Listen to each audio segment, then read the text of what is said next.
Saludos, alumnos de la Escuela Secundaria Federal número 5. Les saluda el profesor Ricardo Arturo Tejeda Santamaría y el día de hoy me está acompañando el profesor José de la Luz Alcántar. Les tenemos una buena noticia. Esta semana es interesante por retos, pero sobre todo porque nos permiten entender cómo fue evolucionando la idea de los átomos, la idea de la materia, hasta llegar a los conocimientos actuales que tenemos. Por lo tanto, las clases que estuvimos observando en Aprende en Casa y que están también en tu libro de texto, las podrás encontrar muy fácil en relación a la vida diaria. Vamos a ver esta semana cómo evolucionaron los modelos de partículas, hacia dónde van dirigidos y finalmente vamos a terminar con lo que se refiere a la estructura de la materia, que es la sesión del viernes. En este momento te cedo el espacio con el profesor José de Luz Alcántar y él explicará de una forma muy cómoda. Te recuerdo, las actividades se pueden seguir subiendo por Teams. Mándanos tus dudas, ya sea por blog o bien nos las puedes mandar a lo que se refiere por otros medios que tengas disponibles, como pueden ser los contactos que tengas con tus maestros asesores. Muchísimas gracias, los dejo con el profesor ahora sí. Gracias, maestro Ricardo. Pues bien, estimados alumnas y alumnos de esta querida escuela, respetados padres de familia, como me mencionó el maestro Ricardo, soy el profesor José de la Luz, que también pertenezco a la Academia de Ciencias. Pues bien, para darle continuación a lo que hemos visto ya en clases anteriores, abordo lo siguiente. El aprendizaje esperado para esta sesión es: explora algunos avances recientes en la comprensión de la constitución de la materia y reconoce el proceso histórico de construcción de nuevas teorías.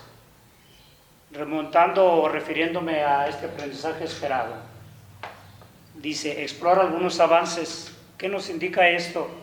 Que la ciencia no se detiene, jóvenes, que entre más se descubren cosas, se sigue avanzando.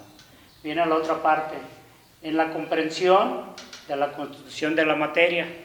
Pues bien, decirles, todo lo que nos rodea es materia, incluyéndonos a nosotros mismos. Claro que como seres humanos, pues estamos compuestos de otros elementos más importantes. Y reconoce el proceso histórico de construcción de nuevas teorías. Esto de proceso nos indica algo que está cambiando constantemente. Viene a ser algo, un ejemplo que les pongo es el de los celulares. Ahorita un celular es reciente y posteriormente, 2-3 días, ya hay nuevos inventos, nuevos celulares más mejores. Pues bien, de lo que les voy a hablar es también un universo pequeñísimo e invisible. Es importante ir reflexionando sobre estos conceptos, ¿sí? Explorar cómo está formada la materia. Para esto les digo o les hago la siguiente pregunta. ¿Qué es lo más pequeño que has visto en tu vida? Muy bien, qué bueno que estén pensando. Yo les voy a dar mi punto de vista. Les presento aquí granos de sal molida. Yo creía que era lo más pequeño. Pues no. Reflexionando, recordé lo siguiente. Todos hemos visto un ladrillo, los que nos sirven para la construcción de la casa. Pues bien, tallándolo, sale polvito y considero que es más pequeño aún que los granitos de sal. Entonces, he ahí la pregunta que les estamos haciendo. Aquí también relacionan lo más pequeño como la célula que compone a todo ser. Y aquí me remonta a hacer la relación entre dos asignaturas, que es la de biología y esta de ciencias, que es física.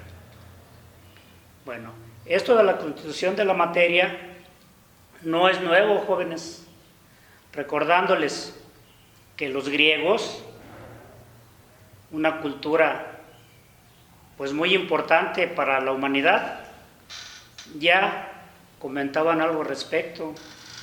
Estas mismas preguntas que nos hacemos en la actualidad, ellos ya se las hacían. ¿De qué estaba constituida la materia? Ellos determinaron que era de átomos. Y aquí nos remontamos a Demócrito, que tenía con esas ideas ya de átomo. ¿Sí? ¿Qué fue, en cierto modo, o entre comillas, por decirlo así, de la cultura griega? Vamos a mencionar por qué en algunas cosas no eran tan certeros. Pues por algo importante. Ellos deducían las cosas, pero no experimentaban. No eran dados tanto a experimentar. Te pongo el siguiente ejemplo para que tú también lo realices. Una hoja de tu cuaderno. ¿Qué pasaría si empiezas a sacar cachitos pequeños? Es decir, irla desmenuzando, si me admites esa palabra. ¿Qué pasaría al transcurso del tiempo? Obtendrías, entre más cachitos de hoja más pequeños, hasta llegar a pensar en que ya no podrías dividirla más esa hoja. También hemos mencionado, o en clases anteriores, lo que es un modelo. Por ejemplo, para construir un edificio, pues se realiza un modelo. Entonces, un modelo es la representación de algo real, pero en pequeño. Entonces, un modelo atómico es la descripción de la estructura del átomo. La misma palabra nos lo está indicando. Quiero mencionarte a un científico, John Dalton, que dio continuidad a estos estudios. También te he mencionado que las personas, al ser humanos, pues tenemos que perecer, pero ahí quedan las ideas plasmadas. Entonces llegan otros científicos interesados y le dan continuidad a esto. Entonces él empezó a hablar de lo que es elemento y llegó a pensar que esos elementos se unen para formar compuestos. Pero estos supuestos quedaron atrás, porque te debo decir que cuando se explica un modelo o una teoría, esa teoría debe estar sustentada, y si no cumple ciertos requisitos, va quedando atrás o se va desechando. ¿Cuál fue el requisito que no cumplió de lo que decía John Dalton? Que no explicaba, su modelo no explicaba las descargas eléctricas. Continuando con estos estudios, se creía que el átomo era la división más pequeña de la materia. ¿Pero qué creen? No fue así. Llegó otro científico, Thomson, que descubrió el electrón. ¿Qué nos indica esto? Pues aún una partícula más pequeña que el átomo. Él utilizó su tubo de rayos catódicos, o sea, así se llama su experimento. Enseguida, otro científico para dar continuidad a esto es Ernest Rutherford. Él se imaginaba, vamos a pensar, esta esfera, pero ya con partículas con carga. Imaginemos cargas positivas, signo más, y cargas negativas. Y él lo asemejaba, o lo mencionaba, el modelo planetario del átomo. ¿Por qué crees que lo mencionó así. Exactamente. Ahora es como el movimiento, algo similar al movimiento de los planetas alrededor del Sol. Posteriormente, en 1913, hablamos del modelo atómico de Niels Bohr. ¿Cómo lo consideraba él? Imagínate, esta misma esfera, pero alrededor de ella más capas que iban ganando, pues más altura, si me admites esta palabra. Esto es para darte a entender la forma descriptiva de este modelo.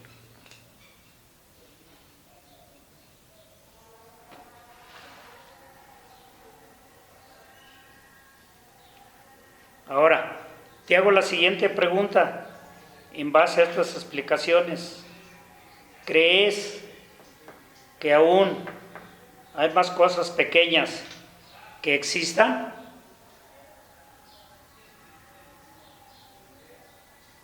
Te debo de mencionar, esta pregunta es de reflexión.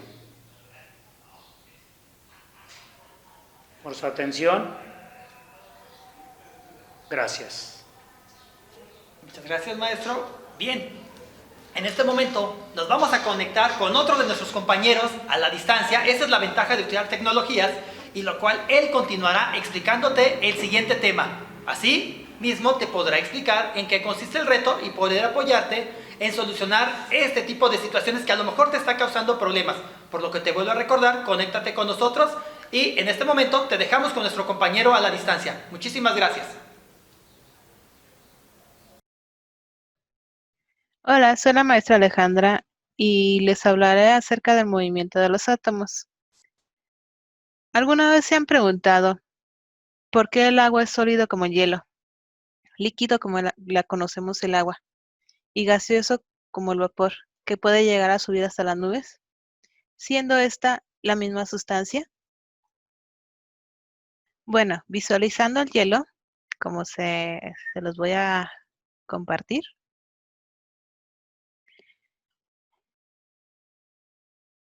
El hielo es el estado sólido del agua. Como podemos observar en la imagen, las partículas del hielo están más juntas. Esto es debido a que hay menor temperatura y esto hace que haya menos movimiento las partículas y tenga ese efecto de que es sólido el agua. Ahora, dejando el hielo a temperatura ambiente, este poco a poco se va convirtiendo en forma líquida. Y esto sucede a que las partículas poco a poco van generando un movimiento hasta que llega a su estado líquido. Ahora, si vamos, le ponemos temperatura al agua,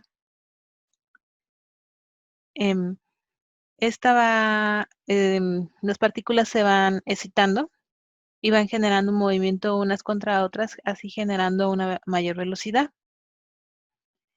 Y va sucediendo que el agua se va convirtiendo en vapor, en un estado gaseoso. Ahora, si observamos los tres estados del sólido, líquido y gaseoso, podemos observar que en el sólido las partículas están más juntas y estas tienen menor movimiento porque tienen menor temperatura. Si ahora se convierte de sólido a líquido, que es como el agua que la conocemos, se observa que las partículas están más dispersas y tienen mayor movimiento. Ahora, si le agregamos temperatura al agua, esta va generando mayor movimiento, como se puede observar en el gaseoso, y las partículas están separadas, más separadas que en el sólido, en el líquido. Y estas partículas tienen lo que es una energía cinética, ya que generándole más temperatura, pues estas van generando más movimiento. podemos visualizar en una simulación que presentaré aquí a continuación, el cual podemos observar que este es un cubito de partículas que tienen a una cierta distancia, tienen su movimiento, pero ahora si le generamos calor a estas partículas, vamos a acercar nuestra velita un poquito y vamos viendo que donde tiene calor, las partículas van teniendo un movimiento. Si voy acercando a nuestra velita cada vez un poco más, las otras partículas van moviéndose más y más porque van obteniendo calor y estas van generando lo que es energía cinética. Ahora, si la ponemos en medio, todo el modelo de las partículas van moviéndose. Y esto es lo que genera el movimiento de nuestras partículas por medio de un cambio de temperatura mayor. Todo este movimiento de las partículas es lo que es el modelo cinético,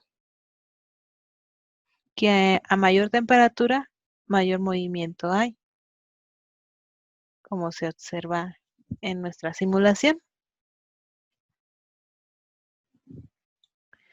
Ahora, si recordamos el experimento del agua con el colorante que estuvo en Aprende en Casa, se observó allí en Aprende en Casa que el colorante donde echaban al vaso con agua caliente se dispersó más rápido que en el vaso que tenía agua a temperatura ambiente o agua fría.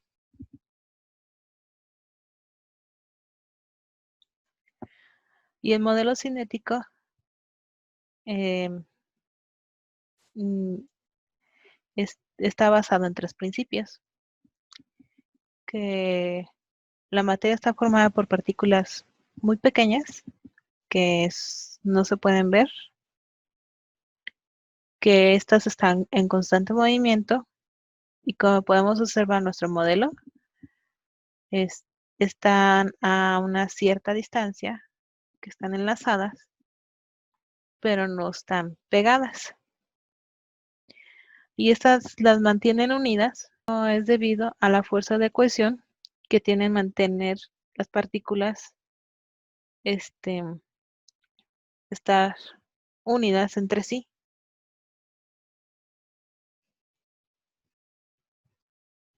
Y esta fuerza de cohesión lo podemos observar en los estados sólidos,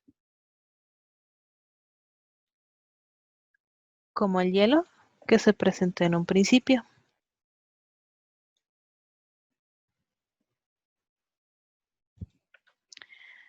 Ahora sí, como habíamos dicho en un principio, si calentamos lo que es el agua, pues va a llegar a un punto que se va a convertir en vapor.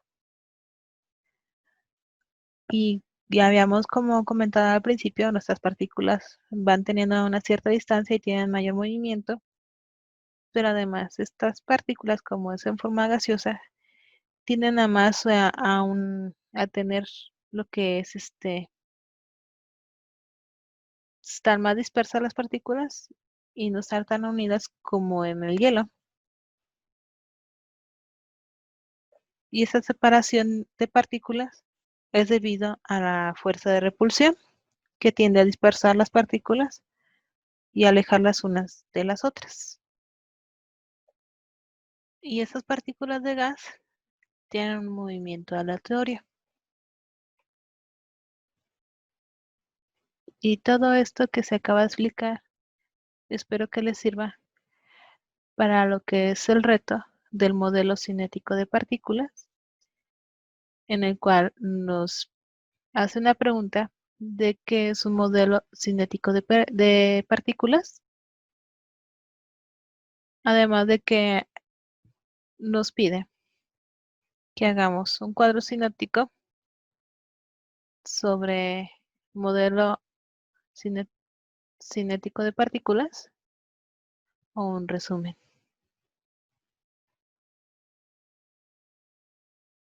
Hola jóvenes, es un placer saludarlos nuevamente, esperando de todo corazón que se encuentren bien de salud en compañía de toda su familia y seres queridos.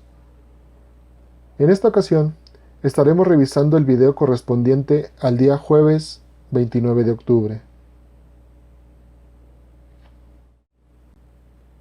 El video corresponde a la materia de Ciencias 2, con énfasis en física, y lleva por nombre Ser o no ser materia. Espero sea de su agrado.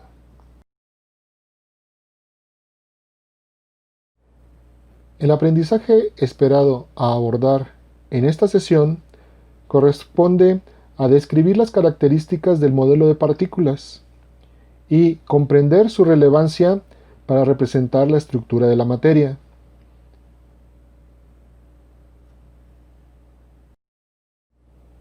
En este programa se les propone un reto, el cual consiste en elaborar un mapa mental basándose en los siguientes puntos.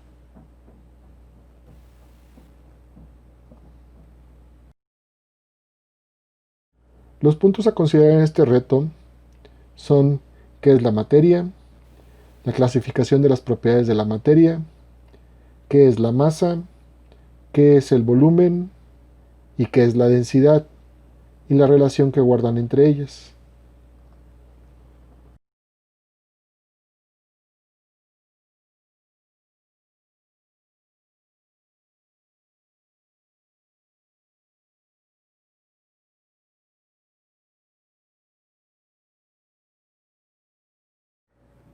Recuerda que la materia es todo aquello que ocupa un lugar en el espacio y posee masa y volumen, y que sus propiedades se clasifican en propiedades generales o extensivas y propiedades específicas o intrínsecas. También recuerda que la masa es la cantidad de materia contenida en un cuerpo, el volumen es el espacio que ocupa el cuerpo, y la densidad es la cantidad de masa que ocupa un determinado volumen. Por último, recuerda que en el mapa mental puedes poner en práctica todas tus habilidades y utilizar toda tu imaginación, pero no olvides incluir todos los elementos vistos anteriormente. Gracias y hasta pronto.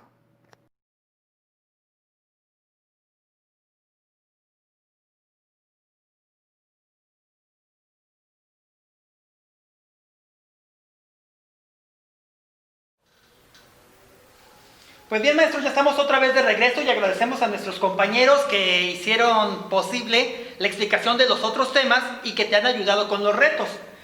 Maestro, pues prácticamente estamos cerrando el día de hoy ya una transmisión más.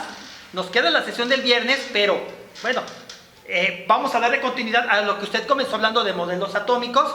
Y en este momento, el último tema lo vas a encontrar en Aprende en Casa, lo vas a encontrar en Teams y lo vas a encontrar en tu cuaderno. Muy sencillo, el poder de la unión. ¿Esto de qué trata? Bueno, muy sencillo. El aprendizaje que estamos esperando es el siguiente. Vamos a explicar los cambios de estado de agregación de la materia. ¿Con base a qué? A los modelos de partículas que ya hemos estado explicando parte de la semana pasada y durante esta semana. ¿En qué vamos a estar haciendo énfasis en este momento? Bueno, en explicar los diferentes estados de agregación. Si tú recordarás, había 3 estados de agregación básicamente. ¿Me podría apoyar, maestro? Porque a mí de repente pues se me pueden olvidar. Claro que sí, maestro Ricardo. Estado sólido, estado líquido y estado gaseoso. Correcto. En este momento tú podrás ver en tu Aprende en Casa que basado en estos 3 estados de agregación, te pide que hagas una tabla comparativa y se ve de repente un poco asustada, ¿no? A mí me impresionó, pero créeme, es demasiado sencilla hacer. Es más, te voy a pasar un tip por adelantado antes de explicarlo. En la página 126 y 127 de tu libro de ciencias podrás encontrar los elementos que necesitas para dicha tabla. Pero, como sabemos que se te puede dificultar en algún momento, vamos a hacer lo siguiente. Fíjate bien. Vuelvo a repetir, 126, 127. Nada más, no lo difundas tanto. En el cual me pide que haga una tablita. ¿Qué me pide? Primero, cohesión. Oye, pero son tres las que vamos a relacionar. Me dice un sólido, un líquido y un gas. Mira, te presento un sólido, te presento otro sólido, mi tableta es un sólido y yo soy un sólido. ¿Qué es la cohesión? La fuerza que mantiene unidad. ¿Qué, maestro? Exactamente. Esperemos que tú nos apoyes también en casa. Las partículas, los átomos. Por ejemplo, estos átomos están aquí y si los ponemos en el vaso, observa, hay muchísimos átomos que están ahí ocupando espacio. Yo, por más que trate de separarlos, no se mueven. Quiere decir que la cohesión es enorme. Por lo tanto, en un sólido la cohesión es enorme. Esto quiere decir también que tiene masa. ¿Qué es la masa? Todo lo que ocupa un lugar en el espacio. ¿Es correcto, profesor? La masa es todo lo que ocupa un lugar en el espacio. Claro que sí. Muy bien, gracias. De repente estamos un poquito aquí impresionados por las luces, pero lo importante es que seguimos aquí. Muy bien, profesor. Ahora, ¿cuánta libertad de movimiento habrá en un sólido, maestro? ¿Se mueve o no se mueve? Muy mínimo movimiento. Exactamente, entonces casi no se puede mover. Fíjate cómo ya estamos trabajando con la tabla. ¿Cómo sería su arreglo molecular? Bueno, muy fácil. Imagínate un cristal. Tienen formas ya definidas. La forma en la que están uniéndose los átomos. Y difícilmente los vas a poder modificar. Por eso, ve el ejemplo de nuestro vaso para simplificar un sólido. Pero si tú observas, yo tengo aquí una banda, es un sólido. Por más que tratemos de estirarla, profesor, observen, la banda no se deshace, no se deforma. Ya tiene forma definida. Por lo tanto, la masa y el volumen van a mantenerse, de acuerdo con la física y la mecánica clásica, de manera constante. Correcto. Sólidos. Entonces, ya tenemos los elementos para tu tabla. Pero, ¿qué sucede con los líquidos? Aquí tengo agua. Quiero que observes cómo el líquido toma la forma del recipiente. Pero también hay un fenómeno muy interesante. No todo el líquido ocupa espacio dentro de la bolsa, porque tiene un volumen. Pero una característica importante que tiene en cuanto al volumen es que se va a adaptar a la forma y a la dimensión del molde donde está. Es decir, si yo vacío el agua, se va a adaptar al vaso. Si la vacío en este inyector, se va a adaptar a la forma. Por lo tanto, su cohesión es pequeña, pero controlable. Por eso, vean cómo nos quedan las manos mojadas. Parte de esa cohesión se quedó con nosotros, a diferencia de un gas. Ahorita lo vamos a ver. Entonces, prácticamente no tienen cohesión. La vibración es mínima, no la puedo percibir. Se sigue tirando. Pero bueno, esto indica que el líquido tiende siempre a adaptarse al recipiente. Como yo lo bajé, entonces sucedió que nos mojamos. Lo voy a poner en el piso para evitar algún otro accidente. Te recomendamos que cuando trabajes con líquidos, pues también utilices ropa adecuada. Yo en este caso pues venía preparado y traigo pantalón de mezclilla. Pues bien, la forma se adapta. La masa no va a cambiar, pero va a adaptarse al recipiente. Tiene poca cohesión. La vibración es mínima en este caso. Libertad de movimiento mayor. Pero ¿qué sucede ahora? Tenemos un gas. Observa cómo yo, dentro de este contenedor, tengo aire. En este momento el aire ocupa todo el espacio.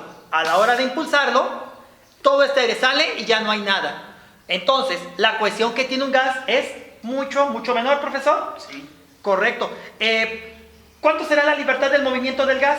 ¿Poco, mínimo o muy alto, profesor? ¿Cómo usted lo ve? Muy alta, tiene muy alta libertad de movimiento. Correcto. El arreglo molecular entonces quiere decir que sus partículas se mueven En todas direcciones.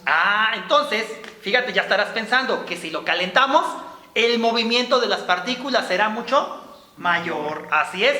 ¿No me la crees? Observe el agua hirviendo. Cómo empieza a formar vapor y ese vapor se expande por toda la habitación.